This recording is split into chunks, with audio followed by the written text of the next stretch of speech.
Médula espinal. Anatomía, partes y funciones. Una descripción general. La médula espinal.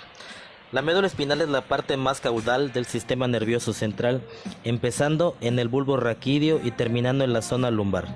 Se trata de la parte inferior del neuroeje, de forma cilíndrica, levemente aplanada y asimétrica, que al igual que el cerebro está fuertemente protegida al estar rodeada por la columna vertebral.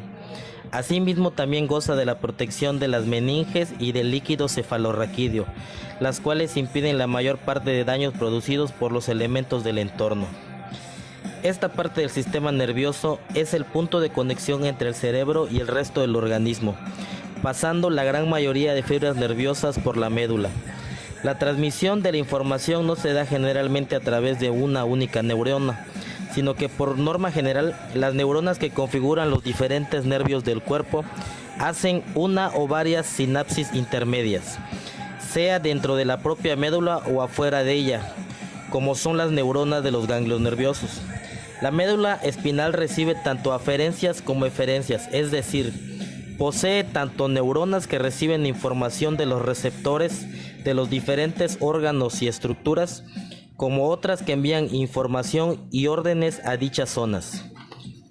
Si bien la división en vértebras tiene más que ver con la configuración de la columna vertebral, es decir, la protección ósea de la médula, que a su vez sirve como sostenedor de la posición corporal, puede ser útil tenerla en consideración para localizar la situación de las partes de la médula que inervan las distintas zonas corporales. La mayoría de los seres humanos nacemos con un total de 33 vértebras, contando entre ellas 7 vértebras cervicales, 12 torácicas, 5 lumbares, 5 sacras y 4 coxígeas. Según vamos desarrollándonos, el número se reduce al irse fusionando las más inferiores para formar los huesos sacro y coxígeo, pasando a convertirse vértebras solo las 24 primeras, acabando en la L5 o lumbar 5.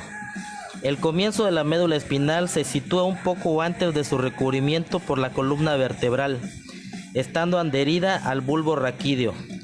El punto donde termina la médula puede variar de una persona a otra, culminando generalmente entre las vértebras L1 y L3.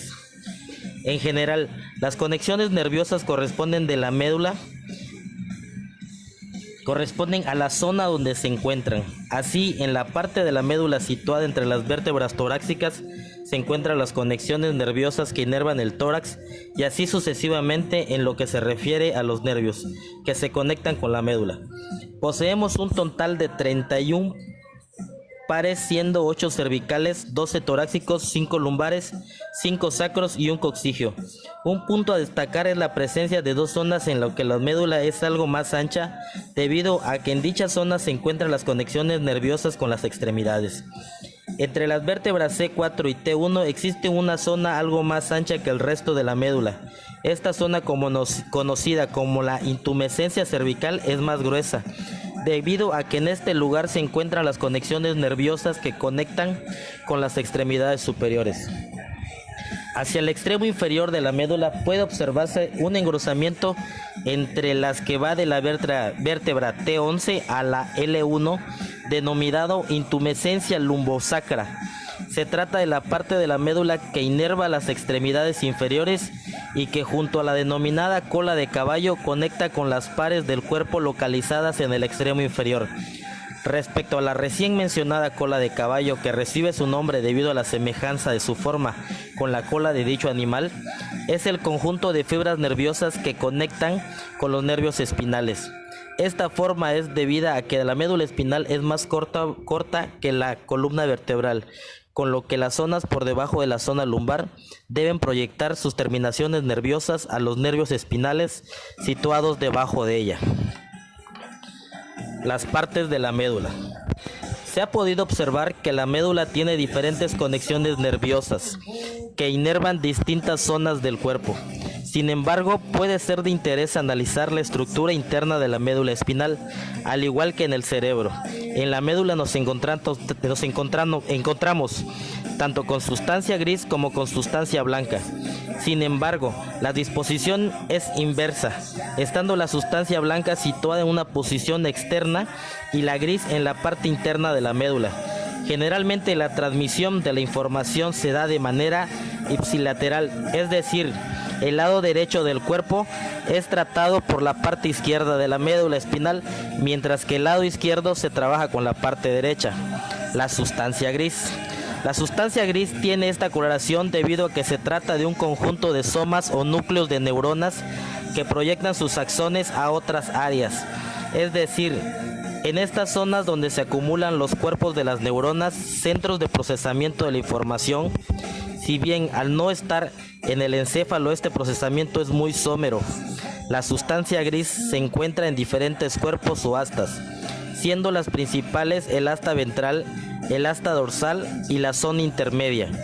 Existen también el asta lateral, pero únicamente en la zona torácica y en el principio de la lumbar. El asta dorsal es la encargada de recibir la información de los sistemas inervados de la médula. Dicho de otro modo, es la parte de la médula que se encarga de que la estimulación o externa o interna detectada por los receptores pueda ser enviada al encéfalo. El asta ventral de la médula, al contrario de la dorsal, tiene como principal función la de emitir información a los nervios, haciendo que el organismo reaccione a los estímulos exteriores o interiores. A través de ella se ejerce el movimiento voluntario. En lo que respecta a la zona intermedia, en ella abundan las interneuronas, que son aquellas cuya principal función es la de servir de enlace entre otras dos neuronas. Son puentes de conexión entre zonas distales. Si bien solo aparece en la zona torácica y parte de la lumbar, el asta lateral tiene una gran importancia, inervando diferentes estructuras y participando en los sistemas simpático y parasimpático del sistema nervioso autónomo. En este sentido, cumple un rol fundamental en la homeostasis, el proceso por el cual el organismo establece un equilibrio u armonía entre zonas diferentes del cuerpo para que el conjunto de órganos funcione de forma saludable y coordinada. Sustancia blanca. La sustancia blanca está formada principalmente por los axones de las neuronas, interconectando médula y cerebro. Está organizada en diferentes fibras que reciben el nombre de las zonas con las que se conectan, pudiendo ser ascendentes o descendentes. En la médula se pueden encontrar tres columnas: la dorsal, la lateral y la ventral. La columna dorsal está principalmente formada por fibras aferentes de tipo somático. Dicho de otro modo, al igual que ocurre con el asta dorsal, en la sustancia gris, que se encarga de transmitir información sensorial del cerebro a la médula y viceversa, según si es ascendente o descendente. Las columnas ventral y lateral son tractos fascículos que tienden a ser tipo eferente, transportando las órdenes motoras otorgadas por el cerebro. Funciones de la médula espinal. La importancia de esta parte del sistema nervioso central está fuera de toda duda. Solo hace falta observar los efectos que tienen daños en esta zona para comprender que se trata de una sección fundamental para el funcionamiento habitual. De manera resumida, las principales funciones que hacen esta sección del sistema nervioso tan relevantes son las siguientes. Número 1. Transmisión de la información sensorial y motora. La médula espinal es el núcleo de relevo de las neuronas y fibras nerviosas presentes en la mayor parte del cuerpo. Esto quiere decir que tanto cuando el cerebro da la orden de que se realice una acción, por ejemplo, dar una patada a un balón, como cuando una parte de nuestro cuerpo recibe algún estímulo, por ejemplo, una caricia en el brazo, la información pasa primero a la médula, que enviará la información a los músculos o al cerebro para que lo procese. Número 2. Procesamiento de la información. Si es bien es en el cerebro donde la estimulación se hace consciente, la médula hace un rápido juicio de la situación con el fin de determinar si únicamente enviar la información al cerebro o provocar una actuación de emergencia incluso antes de que llegue. Así pues, en lo relativo a los procesos mentales, permite la aparición de un tipo de atajos en los que la información no tiene por qué esperar a ser procesada por instancias superiores para generar una respuesta. Número 3. Reacción inmediata, reflejos. Como acabamos de decir en ocasiones, la médula espinal produce por sí misma una actuación sin que la información haya sido aún transmitida al cerebro. Estas actuaciones son lo que conocemos como reflejos. Para ejemplificar, podemos pensar en poner una mano en el fuego de forma accidental. La mano es retirada de forma inmediata, no planificada y sin que haya pasado aún la información al cerebro. La función de los reflejos es clara: ofrecer una reacción rápida ante una situación potencialmente peligrosa, como la información sensorial. Ya produce una respuesta al llegar a la médula espinal sin tener que esperar a ser captada por el cerebro. Se gana tiempo, algo muy valioso en caso de un ataque a un animal o cuando se puede recibir heridas por caídas o quemaduras. Sin embargo, en el caso de los bebés también existen reflejos que se van perdiendo durante los primeros meses después del nacimiento, cuya función básica no siempre es reaccionar rápidamente, sino realizar actos que favorecen la supervivencia, como por ejemplo succionar leche materna. En este caso hablamos de reflejos primitivos cuya ausencia puede ser signo de alguna enfermedad.